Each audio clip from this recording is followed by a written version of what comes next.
like to give us a perspective on the role you play and how often you're involved in dealing with and mopping up after incidents, and any insights or views about the process, because one of the things that's been made very clear by a large number of witnesses is that when incidents happen on the A12, they always seem to take a long time to clear up, which may be an unfair comment, but it's a comment that is made.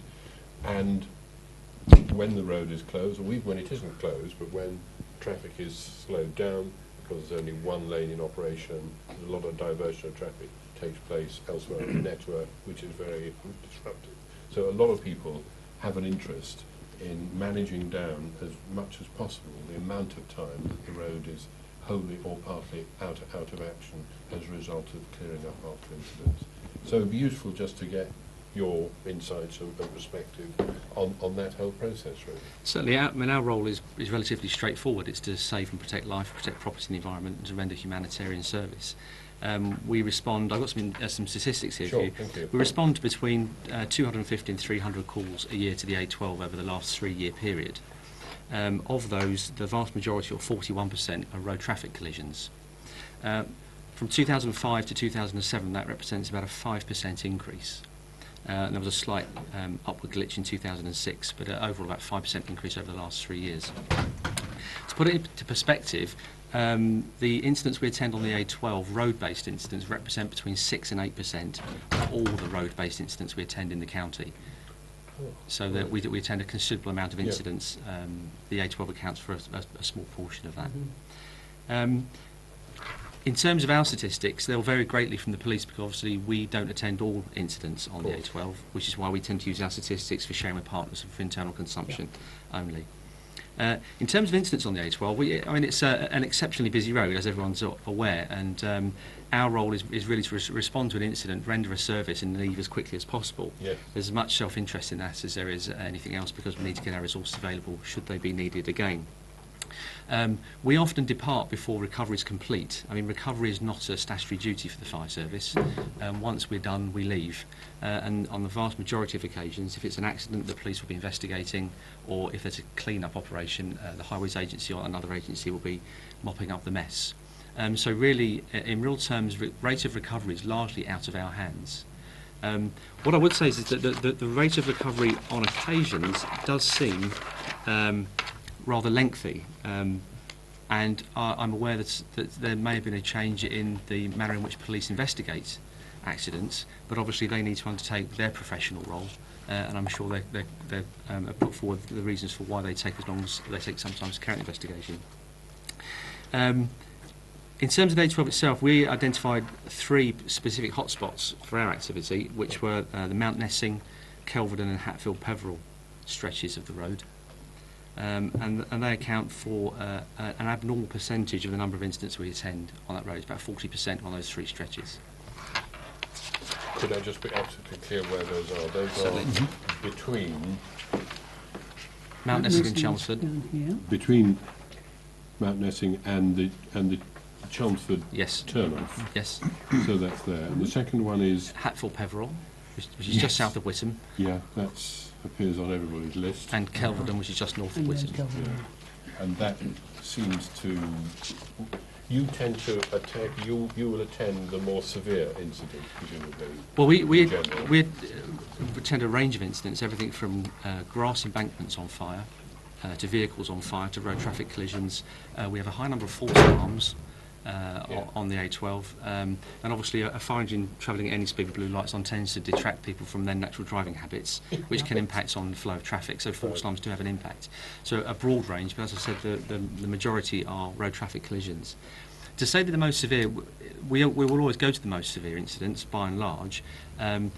That doesn't mean that all the incidents we go to are the most severe, because I understand that, we tend to get caught in most road traffic accidents. You get caught in fires, even if it's just a car on fire at the roadside. Yes, it's the same with accidents. If two cars collide, we normally get included on the sort of wish list for attendees. And but these places that you mentioned, particularly Kelvedon and Hatfield-Peveril, do come up as general hotspots for incidents because of the poor road geometry, the short access lanes, access and egress off the junctions. I think certainly in the Hatfield-Peveril area, you've got 3 junctions fairly close together, so you get weaving traffic and that sort of thing. Well, if I could just, on that point, we don't carry out investigations into the cause of road traffic accidents. No. So whether the length of the entry or exit roads is a contributory factor, I could only offer a personal view. I understand that, yeah. What I would say from a professional perspective, being a frequent user of the A12 every day, at least twice, its poor driving standards for me is a significant factor. Right. Routinely, people undertaking, and nobody seems to use their indicators these days. A whole range of bad habits, tailgating. I mean, yesterday it was atrocious weather on the A12, and you could barely get a playing car between some of the cars. Really, yeah.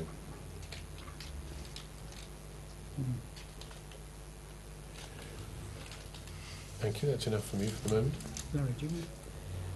In terms of access to these incidents, I mean, one of the things we've heard is that the lack of a high shoulder, lack of access generally, lack of ability to cross over from one side to another. Do you find from your perspective of getting to something quickly and also diverting other traffic away, that the lack of physical lateral space is a problem rather than simply the volume of traffic? Yeah, did you want to ask? Yes, it does, and for that reason and the safety reasons that involves, what our procedures is that we mobilise to both tracks, because if we spoke earlier about false alarms, a lot of that is down to poor addresses that we get called to. So for both of those reasons, we mobilise to both tracks, because if we get the wrong address, we've got a response to the unaffected, the unaffected, but also that allows us to have the required resources to mobilise both tracks. Sorry, both carriageways. To both carriageways. Right. So It's absolutely regular occurrence that people give the wrong side of the road, so we send resources to both sides. Yeah, and that equally allows us to make sure that we get the scene safe, because we have the resources then to cone off effectively, to use the 2 appliances to fend off, so that we can maintain safe working. What I would say in terms of our emergency response, I don't think it's unfair to say that emergency responders first at the scene don't necessarily have economic well-being foremost in their minds when they're delivering their services, and I'm not criticising them for that. They've got a specific role to adopt. It is something that we are becoming more focused on, trying to encourage our crews where possible to get the road open as quickly as possible. It's a fine balance between effecting an emergency service and protecting your workforce. In the last 6 months, for example, a firefighter was killed in Hertfordshire at a car fire on the A1, where the road was open so traffic could get past, and he was struck by a moving vehicle. That makes our workforce a little sensitive to moving traffic. Access is very difficult. If there is an accident, particularly on the 2-lane stretches, it is very difficult to get a 14-tonne fire engine through. But what I would say is that that's not a problem isolated to the A12. It has become such an issue for us that this year we're carrying out a feasibility study into the provision of a helicopter rescue unit.